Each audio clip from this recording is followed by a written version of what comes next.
Welcome back to the BRRRR Investor Podcast, where our mission is to empower aspiring real estate investors in their journey towards building generational wealth. All right, excited to be back. Thank you so much, Laura, for being here today. Appreciate you jumping on.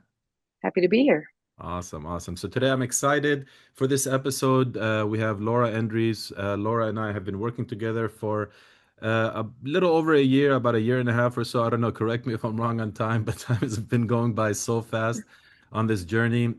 So again, we have the opportunity to, work together, and we're going to share about that. We're going to share about your experience. We're going to share about, the challenges that we faced during this journey, and then also the great moments. And truly from, we want to hear this from you directly, someone that went through the experience. You're not a new investor, which, I'd love for you to share about that as well. But you have stepped away from real estate investing for a little bit. So with that said, let's start off by sharing a little bit about who Laura is, what do you do, and we'll start there.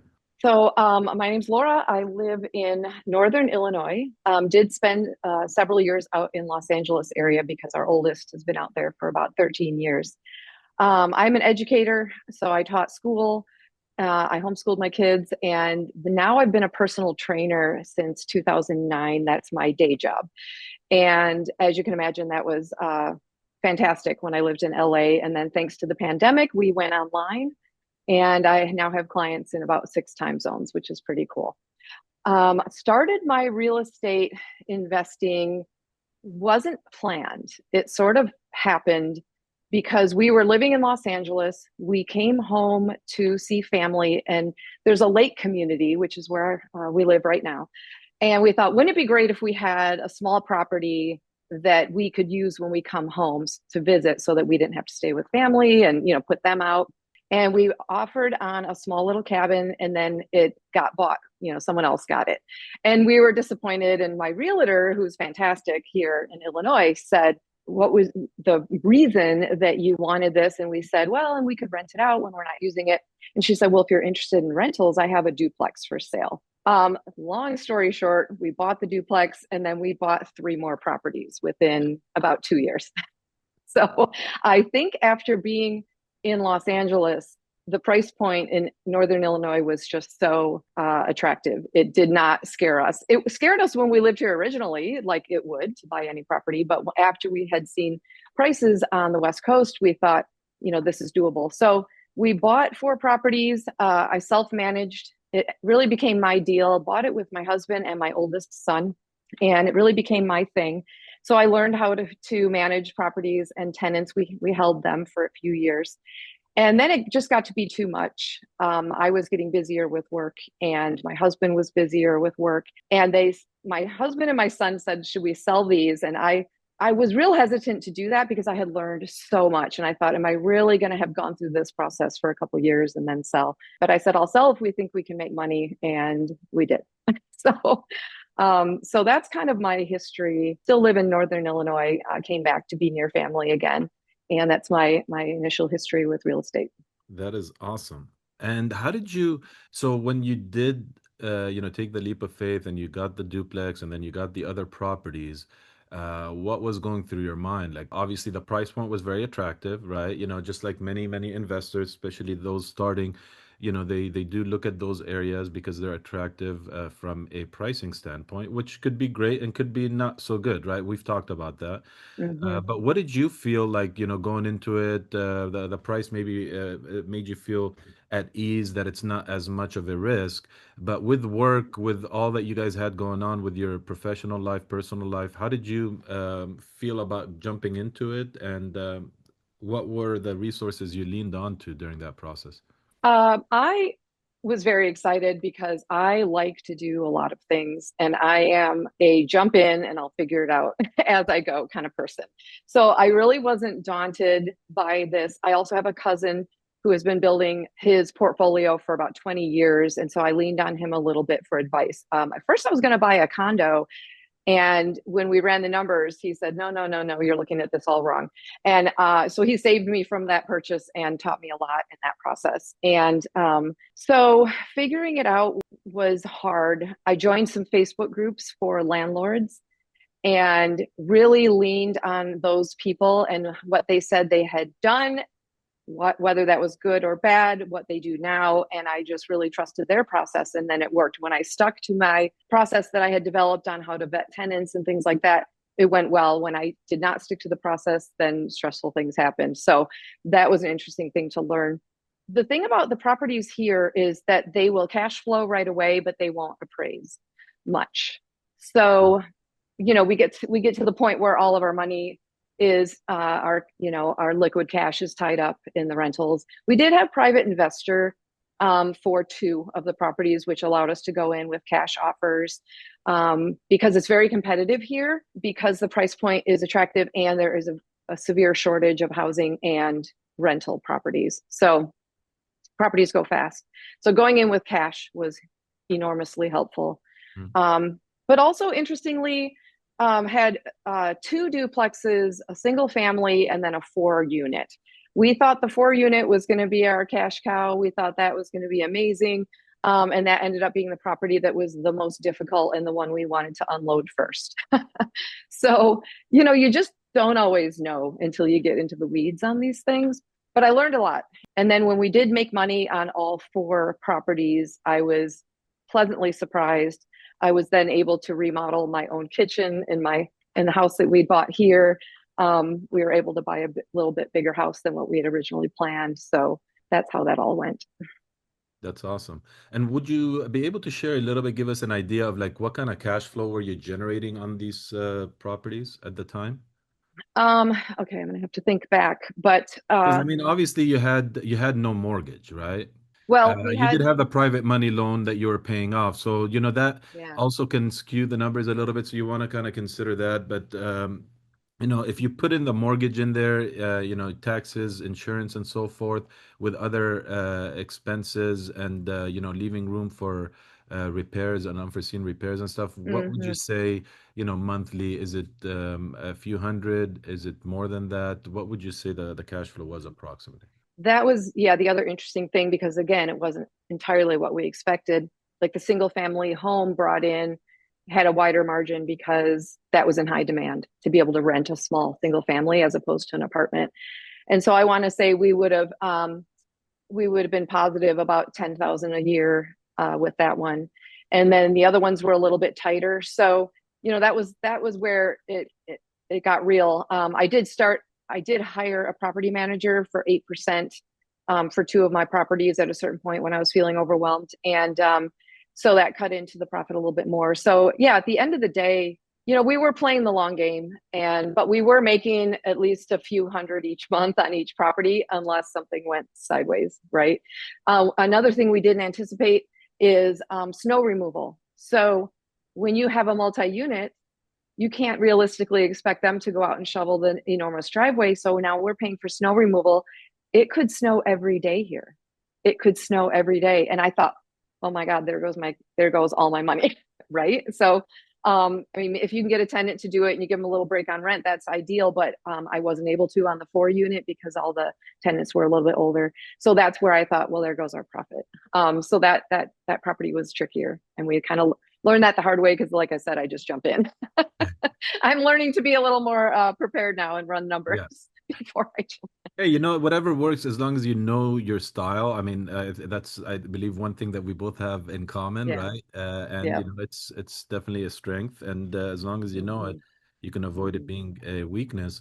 So it sounds like it was more of a you guys, you had more of an appreciation play for the most part. You did, you got, I want to use the word lucky. The market was in your favor. The couple It of years you was. held it, it appreciated and so forth. You sold them because when we went back to it, right, when we started working together, we felt that maybe it kind of it was stagnant for a bit, right? There wasn't much Yeah. movement, and it was like, yeah, you'll make a little bit of cash flow, but the appreciation kind of slowed down when we started Yes. looking. So So that's cool. So it sounds like you didn't really burr any of the properties. You just, traditional rental, you got them, you got a long-term tenant, and you Hmm. manage it until you got a property manager yourself.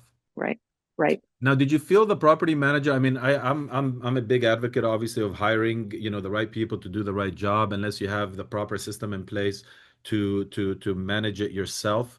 And if you do, great. There's nothing wrong with that. But you always have to consider, like, what is that costing you really, right? What is the opportunity cost? What are you saving, and so forth? Because sometimes it actually costs you more by when you think you're saving money by not paying a property manager or something of that nature. But with your experience with a property manager, were you satisfied, like as far as, communication, as far as did you feel like they were treating your property like you would treat it? And were they doing any repairs that you were not happy with or not authorized? Hmm. Share a little bit about that. I felt like it was about 50-50 pros and cons at the end of the day. When I met with the property manager and sat down with him, I felt like it was the best day of my life because I was really ready for help. You were done with it, and right? and he says, "I'm here for you." And I was like, "Thank you. I love you. Can I hug you?" Because I dealt with the four unit was everything. It was that one. That's the one that broke us. Tenants had been in there for a long, long time and were paying vastly under market. So I'm trying to raise rents carefully, and they're upset. So that was difficult. Um, because otherwise we were going to be in the negative. So I kind of blame the previous owner for letting them have rent control for 25 years straight, just way, way, way under. And so the property manager was brought in for that property and another one, and I was real happy about it. However, they also got me the first and only tenant I ever had to evict. I was glad to have their help because the thing about this property manager, they manage a lot. So they've got a repairman. He was fantastic. That was really helpful. They have an attorney. He helped us and walked through the eviction process, and it was pretty smooth and not as costly as I would expect. But like I said, they got one tenant who paid 2 months and then never paid again. And I was going to her door and trying to talk to her and be reasonable to see what's going on, why, things like that. So, that really was difficult. But the things they did really well. They just had systems that was easy for them, right? They had young guys on the team who would just go out and do the basics and things like that. So I did appreciate most of it. That's awesome.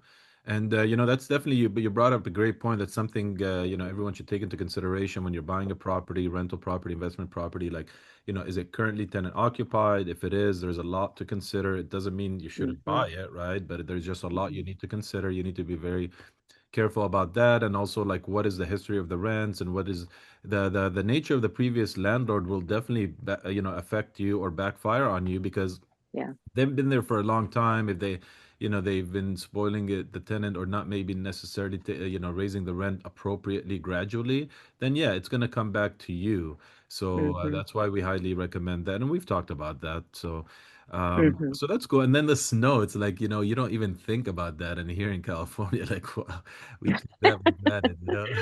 That's not an issue. Yeah. So let's get uh, into, now as far as talk about, the journey with us together, how we met. I know, I met Rob initially at Rotary. You guys were visiting from Illinois. And then I believe I may have had a meeting, like an event the following week, because Thursday yes. we met. Then on a Tuesday, I probably had an event. I believe it was Pasadena. So, Yes, it was. and then, we started working together. We worked together in Illinois, started writing offers there. So let's go ahead and, talk about that story, a little bit about how we met. How was your experience there? What were you feeling like? Oh, shoot, are we doing this again type of thing? So take us through that, please. Yeah. So, because we lived in LA for a while, when we go out, we both have clients out there, my husband and I, and so we go out for a month at a time. And we were there, and Rob had gone to a Rotary meeting, met you, and I don't know if you were speaking or somehow learned what you were doing. And he came home and said, "You have to meet Alex. This guy is a realtor. He does real estate investing. You need to meet him. You would love him." And I was shocked because my husband is the one who did not want to deal with the rentals anymore. And it was his idea to sell. So he said he's having an event. We went to your Pasadena event. That was great. And then you talked about mentorship. And my first thought was, yes, please. I want you to mentor me. This sounds fantastic. But I said to my husband, we are going to go and have a beer and talk about this because I really was like, don't say this is a good idea and then change your Change your mind. mind. Right. Because I had sort of accepted that we had moved on and we weren't doing that anymore. So we went and had a drink. We talked about it. And I said, I really want to do mentorship with Alex. And he said, yeah, do that. So I did. And that's kind of how that started. And then you and I started what, talking every week, I believe. Hmm. And I Hmm. was in Illinois. So at first, I was evaluating properties here. I just assumed I would be purchasing again in Illinois. And you were helping me learn how to look at the properties, run the numbers, see, if it makes sense. And granted, I had been a little emotional about the properties the first time around because it was just so personal and I was doing everything myself. And so I was trying to learn a little bit how to step back and just evaluate it, not on an emotional standpoint as well. Yeah. And that's important because, a lot of investors, tend to fall into that emotional trap, right? And it's normal. Mm-hmm. It's just, you just have to be aware of it with experience. You catch yourself and it happens. Like, I love what I do. I love properties and I tend to, I catch myself there. But yeah, you remind yourself it is an investment. Of course, there's nothing wrong with having pride of ownership and, being Mm-hmm. specific about what you own. But yeah, definitely not have an attachment. So yeah, it happened to be where I was just sharing about, at that club meeting, I was sharing about what I do, and it happened to be that's when Rob was there. So that was really really ironic. And coming from someone like yourself, you're obviously a coach yourself, right? Mm-hmm. Your clients hire you in a similar manner, but more in a different industry. So coming Right. from someone like you, how, I mean, you said yes right away, right? You wanted the mentorship, you appreciated what mentorship is, but why? Like why? Why would you say that? I mean, you offer similar services, so can you share a little bit about why you think that's even important for others? Mm-hmm. There's a saying in my industry that even the coach needs a coach. It's not necessarily because you don't know what to do, but you're really sort of outsourcing some of that to someone else, making sure the whole thing is well rounded. You're checking all the boxes. It's an appointment, right? So it's accountability to do the things that you need to get done. And I'm a great student, right? Like if you say, okay, here's what we're going to do, I'm like the eager beaver who's like, got it. I will have answers for you by next week. And I work really well with accountability. So if there's a deadline, I'm talking to Alex. I said I was going to look at this property or run the numbers or whatever it was. I will make it happen. If there's no deadline and it's sort of out here, it tends to get pushed down the list, right? It can be hard to prioritize it when there's so many other things in your life pulling your attention. I also just felt like there must be things I don't know. And to me, a market like Los Angeles was intimidating, was out of the realm of possibility. I'm dabbling in small towns and rural areas, and that's what I know because that's where I'm from. And so it never occurred to me that I could do anything outside of my personal area. And that's also what I was interested in, was to talk more about how I could expand and what I needed to know to do it. So it sounds like, part of it, obviously you trust the process and, coaching in general, because of your background. And it sounds like it's really for you like more of a guardrail to keep you on track, to learn Mm-hmm. from someone else's experience, right? Their successes and their mistakes, and to try to Mm-hmm. get a shortcut through that, right? Because, when Mm-hmm. I can only imagine like in your industry, like, you look at a client, you talk to a client, you evaluate them. Obviously, everybody's different, right? You have to create something specific to that client, Mm-hmm. age, Right. the way they process, their food and all that kind of stuff makes a huge difference, I bet. So you're going to create something specifically for them, Right. and with that, that's what I try to do with this program is like really figure out what is it that Laura and Rob need, what are their goals, what are their risk Mm-hmm. tolerance, and then kind of work with them and build something from there. So that's awesome, to hear again from someone like you. So, going into it, we initially started working together. You guys, wanted rental properties. You were looking in the Illinois area, and we started underwriting. You started sending me property. You connected me with your agent because I can always connect. Mm-hmm. We have obviously a network of agents all over, but I can definitely work with someone's agent. To be able to collaborate together to get to the the win of what the client needs at the end of the day. So she started sending. Yeah. We looked at some commercial, mixed use Hmm. properties, some, Hmm. just residential. We underwrote them, and I gave you my 2 cents on them as far as the cash flow, the appreciation, and so forth. We even made an offer on, I believe, at least one, and you guys inspected it, and then we backed out. Hmm.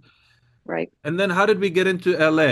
So, on our calls, I know we have our calls, and I was sharing with you guys some of the things that I'm working on here, and you guys felt intrigued. So can you touch a little bit on that? How did you get to LA after? Did I force you to come here? No, but you laid a nice little trail of breadcrumbs that I eagerly followed. I believe you were sharing example, you're always sharing examples and stories and projects you've done, how they went, any problems you ran into, how you solved those problems. So you were always sharing lots of different scenarios, and you were sharing about working with someone in the same way that you're now working with me as partners. And I believe I was intrigued, and I probably said something like, but that just isn't possible for me, and here's why. And you said, well, not so fast. I also want to back up to when we met you. You came vetted because you were a part of Rotary International. And my husband's been involved in Rotary for a long, long time, and those people are fantastic people. So if you were just a stranger that we met in LA, that would have been much more scary, right? How do we know who this guy is? How do we know we can trust him? But you're so public facing. You do so many networking events, and you run different groups. You're in Rotary, and so it just, the vetting was just done. It was a done deal. So I just wanted to say that, like, we trusted you right off the bat. And so you said, well, let me talk you through how it could work for you in this area. And I said, well, let me bring my husband on because he's a financial advisor and insurance agent. And I understand the numbers, but it takes me a minute, right? I have to write it out. I have to really see it. He just can talk to you and be like, oh, yeah, makes sense. Got it. So that's when I started looping him in because we would be doing these projects together financially. And then we had to sit on it because we were like, okay, maybe it is possible. And we just, like, especially for me as an individual, as a personal trainer, I remember when I first made enough money in LA to support myself. I mean, I didn't need to because I was married, but like, I finally make enough to support myself. And that was a moment of pride. I had hired a money coach, actually, interestingly enough, to help me get to that point. So I also was like, there's no way we could do it in LA. We just don't have that kind of liquid cash laying around. But you explained it in such a way that we thought maybe it's possible. So here we are. Sweet. So with that plug for Rotary, we owe them a Paul Harris donation or something. True, I true, gotta do true. it. Uh, I'll do that. But I really appreciate, about both of you guys. Obviously, you have two different personalities. You balance out each other and so forth. But like, you're very collaborative. You're very trusting. You allowed me to do my job, right? mhm. And then, we kind of work through it together. Versus, like I'm sure you have some clients as well. Like, you share with them, they hire you, tell them, do you got to do this, and then they're doing Mhm. something completely different. So what I appreciate about you guys is, you listened, you trusted me, you allowed me to take you on the journey, and I guided you and I shared with you some of the pitfalls, some of the landmines that we may be facing and walking Right. into, right? Like I wanted to make sure I was very clear about, it's not always going to be, we have to expect the unexpected, we have to expect some of the challenges.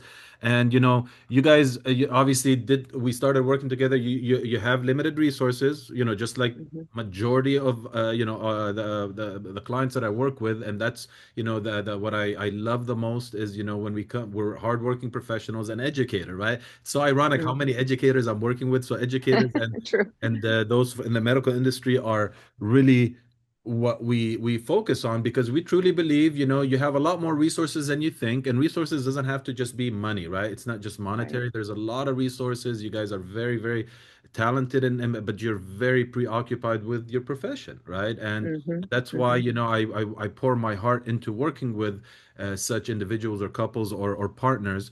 So the resources are limited. You felt, how am I going to buy something in LA, right? You are Mhm. buying something in Illinois, 100,000, $75,000 purchases. You can put 20, 25% down, but then you came to me like, how can I do that in LA? And like you said, I shared with you some of the things, the stories, some of the things we're working on, not just theories, ideas, hypothetical. Right. Oh, let's see this guy what they did or that person what they did. No, I shared with you what I'm actively doing, and then you saw how it could apply to you. You were very scared, right? Both of Hmm. you were very scared. Maybe Yes. Rob a lot more than you at times. But you were very scared. A lot of the times I was able to detect it and you expressed it and we talked about it. But I know there are times that you were scared and you were kind of keeping it in and we got to the finish line. So let's go ahead and talk a little bit through that. I know we made an offer. We made multiple offers. We looked at a lot of properties. We had one that we were very, very close at getting, and we were going to buy two Hmm. at the same time. Hmm. The Satakoy property was an exceptional property. We negotiated significantly. We got an amazing deal. But then we got to a point where, we found the mold issue and stuff like that, and the seller wasn't willing to cooperate anymore. So we have to Hmm. know as investors, again, that's an example of not to get attached to the property and be Right. distracted. And we have to know when to walk away. So we walked away bravely from that one. And sure Hmm. enough, we got another one. And that turned out to be a success despite us going into it knowing some of the challenges, right? We had Hmm. exit strategies, we had backup plans. And despite that, we were a little bit, there was some fear there. And I want to share that that Hmm. fear is normal. And now that Hmm. you're over it, right, you've gone across that bridge. I want you to touch on how healthy that fear was, how important that fear was, and how much that stretched your experience. So let's talk about, that journey with getting the property that we got. And I'll share a little bit about, the final numbers, what were the results. It was a win at the end of the day. It was a successful Yeah. win, but we were Yep. prepared, to pivot. So can you share a little bit about that, please? So we the project that we did and completed with you is was a condo. And so therefore the price point was a little more palatable to us.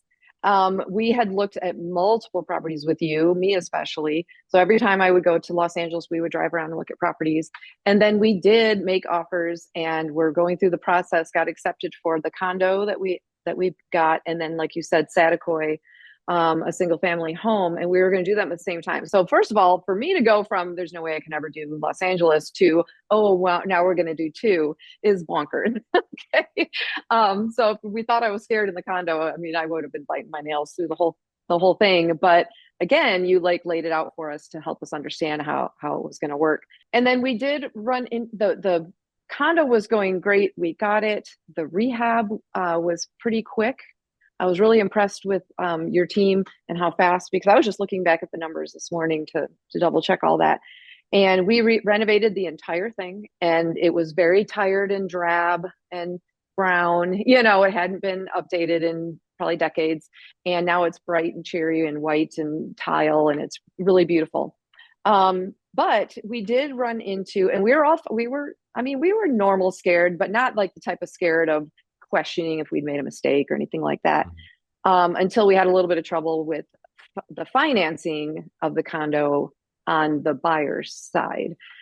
Turned out that the HOA was a little bit non-compliant with a few things. You and I actually kind of helped them get compliant on one of the two things that they needed to do, so that we were sort of working with the HOA in the sense of like, can you make this happen fast? Because it's not only affecting our ability to sell, but other people's ability to sell and buy in that community. And it got worked out at the end of the day. There were many times I was trying not to let on how scared I would be, because I didn't want to make you think I was a drama queen, or have you worried that at every turn you were going to have to appease me. So I'm good at fake it till you make it. And we did have a few times where we're like, can we talk? And every time we talked, we felt great. And then we moved on, and then we were fine for a while. And then it'd be like, okay, can we talk again?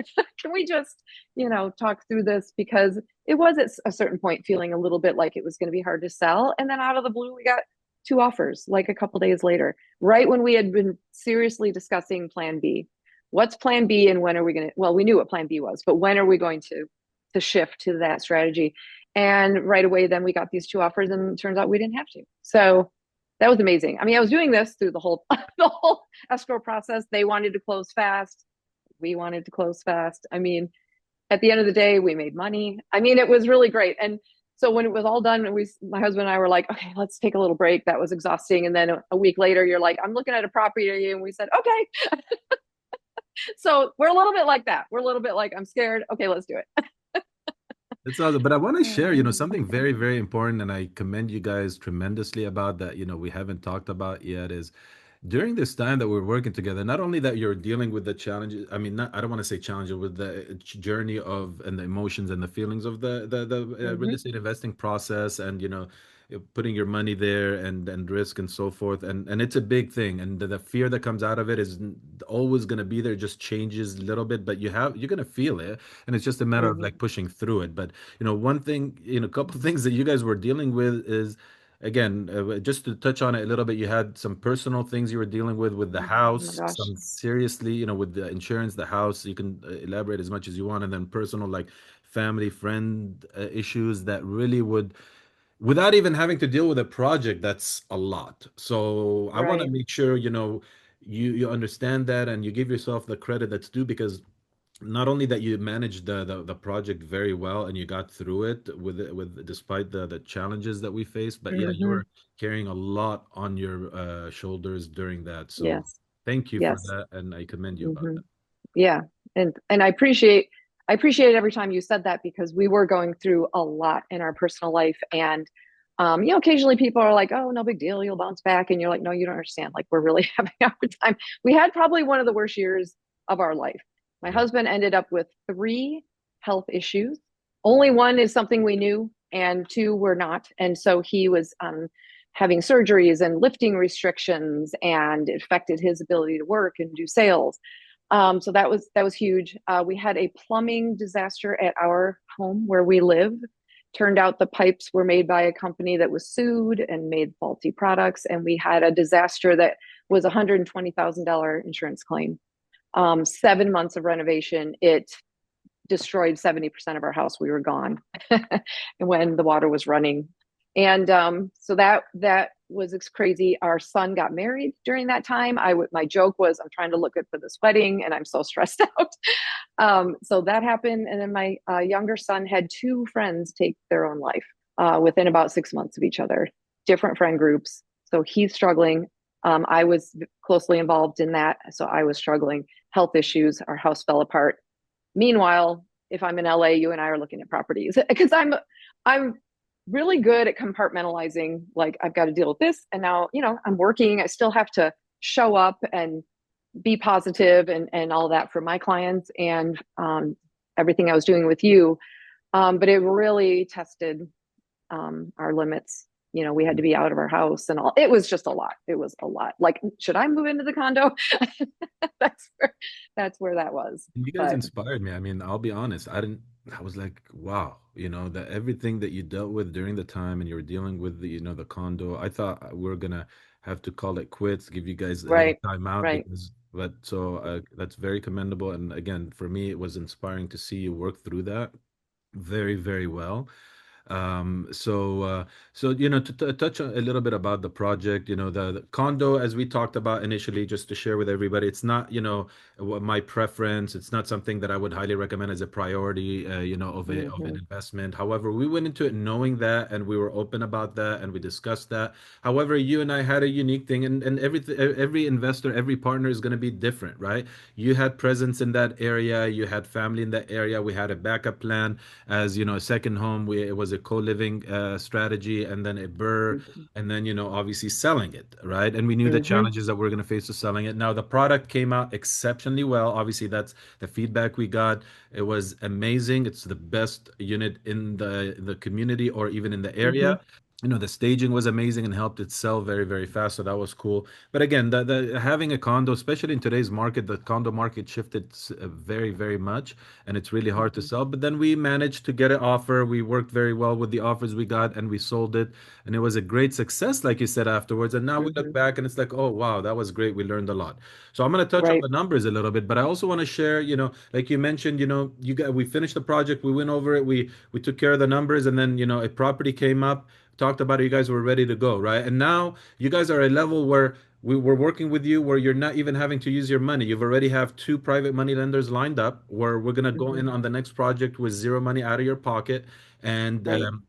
and we're gonna do, either it's gonna be a burr or a fix and flip. It depends on the product that we find, but that's kind of what we're looking for, and that's at the level that you're at now, right? You started with your own Hmm. money, now you're gonna be using somebody else's money. So as far Right. as the condo is concerned, the way we found it, and a lot of people ask me, how do you find properties? Is it only off market and so forth? No, we find properties many ways. Off market is one of many ways. It's not the only way. It's not Hmm. the most common way. It is one of the ways, but a lot of it is relationships, right? Many are on the market and so forth, but a lot of it is Hmm. relationships in many forms.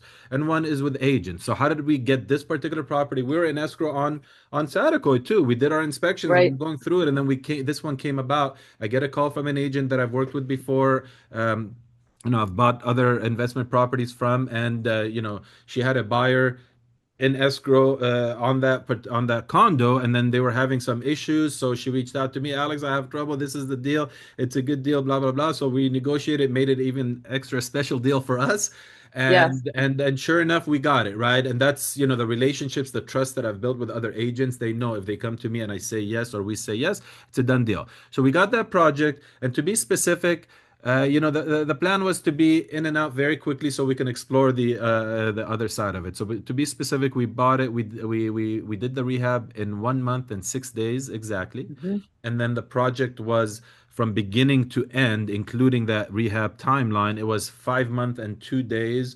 for it to be officially sold. So that Right. was the journey. Obviously, it was a little longer than we would have liked it to be, but at the end of the day, it was a great win. Like we mentioned, we've explored the idea that, hey guys, there's a potential. Okay, if we may lose, we may break even, and then we may make money, like it is on Hmm. every project. And we win in every scenario, and all three of us were okay with it. Obviously, we're not playing to lose, but we are prepared that if we are gonna not make money, let's make sure we gain in other areas, right? So long Hmm. story short, we, after selling it, we netted about 17% cash on cash return is what I came up with as far as number. And again, 17% in just a matter of like a 5 month period. I think that was a significant win. And that's, ultimately what we want to Hmm. do is like, how can we maximize the numbers? So whether it's a lower price point, higher price point, at the end of the day, it's how much we walk away with after paying, whether we have lenders or not. So 17% cash on cash return. Phenomenal job. Great job to you and Rob. And, congrats on that big win. And, I'm excited and looking forward to the next one we do together, or the next few we do together, right? So, Hmm. Hmm. I will say too on the condo thing, you had shared that condos are tricky, they're different, they're unique, completely different animal. And you had shared that. And then, as we went through the process, it was. But now we know too. And if we were to do that again, which, we're all kind of joking, like, okay, let's lay off condos for a bit here. But if we were to do it again, we know, we're like eyes wide open. And so I'm always good about like seeing the big picture, even if it didn't go as planned, right? You still learned so much. Sometimes that's the best way to learn, right? Is you have a few little slip ups along the way. and it's, sometimes depending on what you learn, that's sometimes priceless, right? Right, right. And the reason we like, to share with the listeners and viewers, the reason we got into a condo, because at the time the market shifted, and fix it. We wanted to get into a fix and flip specifically because it was your first deal together. We try to Hmm. avoid to get into a project that we're going to hold. Let's try it out. Let's see how it works. And it was hard to find deals that were penciling out. And again, this one just came to us from a relationship, and Hmm. it was an opportunity. We took advantage of it. It's not something that I look for, or like flipping condos or anything like that, but Right, it did right. come about, and we took advantage of it, and we maximized it. And I think it was a great Hmm. win for all of us. So good job. Now with that said, and because of the challenges of the condo, and I've done condos before, and I've always go into them with that mindset, like, you got to be careful and you got to be prepared. Now, would you say, like, after this whole journey, whether condo or not, but maybe more so the condo, would you say it was something that you feel confident that you would have done yourself, and been as successful? Or do you feel like, working together with someone, because like you hear me say it all the time, real estate is a team sport, right? It's hard when you're by yourself, right? At the very least is when you're having those tough times, you can pick up the phone or get on a Zoom and talk. Like you said, we talked through a lot of things, and that made you feel good. How would you Hmm. feel if you were on your own on that? How would that be different, you think? Well, I never would have done it. Never. I mean, not even within. any realm of possibility. And to be clear, we know some other realtors in LA, and we never, I mean, we didn't own in LA when we lived there. We rented. It just was never ever a thought. So never would have even happened. But also for sure, 100% leaning on your experience, your knowledge, your understanding of the market out there, and the fact that you sort of have history of doing these types of things. And another thing I wanted to say on that, which, we were looking at properties for like a year before we got one. We made a few offers, but and yes, there's a part of us that are like, why is it taking so long or whatever? But no, it was really like you were not pushing us to do anything that we weren't comfortable with. And you also were only showing us deals that penciled out, right? You weren't trying to get us to take a bigger risk than what we would have been comfortable with or talk us into something. You were very, very respectful of it being our first time, of us being nervous. And you would look at properties and say, I penciled out, didn't work. Okay. So that was great. We'd look at 5 things and none of them would pencil out. And so, or there were times where we weren't ready and you were able to do it yourself or with someone else. And we were, understanding of that. Ironically, the time when we had the condo on the market and we were waiting, and had some interest in some offers and people liked it and everything, we were going through some things personally. So in a way, the timing was almost perfect of like, we have a lot on our plate personally. Condo is just kind of in a holding pattern right now. I mean, obviously that's costing us a little bit of money, but it sort of worked out the way it needed to work. And then I always joke about, I went to Ireland. I just got back from Ireland with family. And I said, when it's going to close is when I'm in Ireland to make things difficult. And that is exactly what happened. So, we're doing paperwork to make sure you could sign instead of me and yada, yada. I mean, it was like, yeah, I should have gone to Ireland 3 months ago and then it would happen sooner. It's a funny And it was little true jinx. team effort, a true team Yeah. effort. I mean, you were able to Yeah. do your thing, live your life, do your travel. I was able to travel, and then when I needed you, you were Yeah. there. So it was Yeah. a great experience. I appreciate you guys very, very much. I appreciate your trust, and I'm excited for you guys, and that with the journey ahead, especially with your boys getting involved in this with us. So Yeah. Yeah. I look forward to our next property, as we're obviously actively looking right now and are ready Mm-hmm. to make offers. So we'll be sharing a lot more about that on the next episode. But for now, Excellent. Laura, thank you so much for joining us. I appreciate you taking the time. I hope our listeners and viewers find value with especially those that are working professionals that feel they don't have the ability, the time, the resources to be able to even do this, right? Those Right. that are looking in other areas for maybe the wrong reasons, right? Again, I'm not against. I'm big on invest with knowledge, with expertise, invest with intention. Don't just go to an area or buy a property just because. Buy it Mm-hmm. for specific reasons and don't chase the low price point. So you guys overcame all that. You Right. guys had that perfect criteria, and then you trusted me. We came to LA and we made the magic happen. And you bought prime real estate that you obviously we're able to sell and make a profit on.